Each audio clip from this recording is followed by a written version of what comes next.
Hi friends, I'm Sharon Matthews, the storyteller. So I didn't record yesterday, isn't it?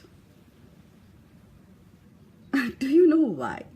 Do you really think I broke my promise of doing 40 stories in 40 days? Actually, I didn't. I just wanted to drive a point across a little more strongly. You know what? Even me, since I'm a small kid, I have always thought that the time duration between between the Ash Wednesday and the day of Easter is Lent, and it is 40 days. It's only after some real good serious discussion with Father Melroy that I realized it is not actually 40 days, it is 46. And so even if I didn't record yesterday, and even if I skip another 5 days, I still will be doing 40 stories. There is a significance of 40 stories in Bible. Moses led all the people in the wilderness for 40 days, for 40 years. And he went to Mount Sinai for 40 days and 40 nights. The big deluge, the story of Noah's Ark, it was for 40 days and 40 nights. Jesus went and fasted and prayed in the desert for 40 days and 40 nights. And before the commandment, even Moses on Mount Sinai, he fasted and prayed for 40 days and 40 nights. So 40 in ancient times didn't actually mean specifically 40. It simply meant a lot of days. So if it were 40 days, it meant lot of days. And if it were 40 years, it meant lot of years, not exactly the number 40. And I was just shocked. Oh my God, I didn't know that there were 46 days in Lent and not 40. I don't know. People might know, but I didn't know. Seriously, I didn't know. So I thought, let me make a strong point, and people will remember this now, that there are not actually 40 days but 46 days, and we always call it 40 days. That's because the people during those times considered Sunday as Sabbath, and they didn't do anything on Sunday, nothing at all. So the 6 Sundays are cut off. It is not considered. That is why the 40 days. So if the Sundays are not considered, it is 40 days. So that's how we say we have 40 days of Lent. So what I'm trying to say is, don't we very often live our lives without really knowing what we are doing and where we are going? Do we ever count what we have? And is there a purpose for our life? Are we living for a cause?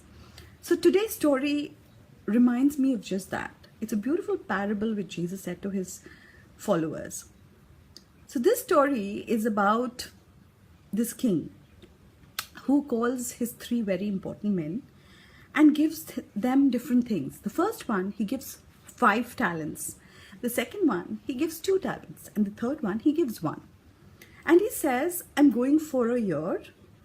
And he doesn't leave any specific instruction. He just leaves. He returns, I'm sorry, I have a cough. He returns after a year.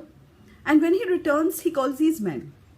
The first man comes and says, my lord, I traded what you gave me, and I have actually multiplied. I have 10 talents now. The king was very happy. He said, I'll give you the responsibility of 10 kingdoms. And then the second one comes, he says, Lord, I have also traded and multiplied, and now I have 4 talents. The king is very happy. He says, I'll give you more responsibilities. He calls the third one, and the third one comes and says, Lord, I was afraid that you'll ask me for an account. I didn't want anything to happen to what you had given me. So I very religiously went and buried it underground. And every day came to see whether it was safe or not. I safely return you the 1 talent that you had given me. And the king was very disappointed. He said, you'll be out of job, and these people will be given more talents so that it can make more of what they have. Are we really making more of what we have? We are all blessed with talents. If you don't look what he has got and what he has got and what she is doing and what she is doing. If we look within ourselves, we'll find that we are immensely blessed with lots of talents, and we can do so much with our lives. So much. We can make it count. We can die happily. Okay. So that was the story. And there's another funny story. So there is this young, handsome man who's fallen in love with a beautiful girl. And this girl takes this man to meet her parents for the first time. So after they've had dinner and exchanged pleasantries, the girl's mom asks the father, why don't you take him aside and ask him questions, find out how he is? So the father takes him to the study and starts asking him a few questions. He asks him, so my dear son, what do you do for a living? How do you intend to provide for my daughter? The boy looks up and says, I leave it all up to God. He'll take care of us. Then the father asks him, okay. And my daughter has always dreamt of this, wearing this wonderful engagement ring. How are you going to provide her for that? He says, I trust in God completely and He'll provide for me. Then the father says, okay, will you be able to provide a house for my daughter? She's been living in this beautiful house since she's small. And the man says, I have complete faith in God and God will provide us a house. And then the father asks him, okay, how do you exactly plan to go about making this relationship work? Do you have anything in mind? Have you thought of anything?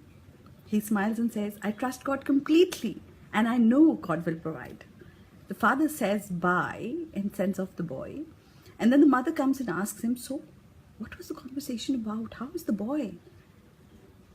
The father gives her a look and says, this boy has absolutely no idea about how and what is he going to do with his life. And he thinks I'm God. So my dear friends, it's good to trust God, but God has given us a lot. So the old saying still remains true. Do your best and God will do the rest. Keep praying, keep the faith.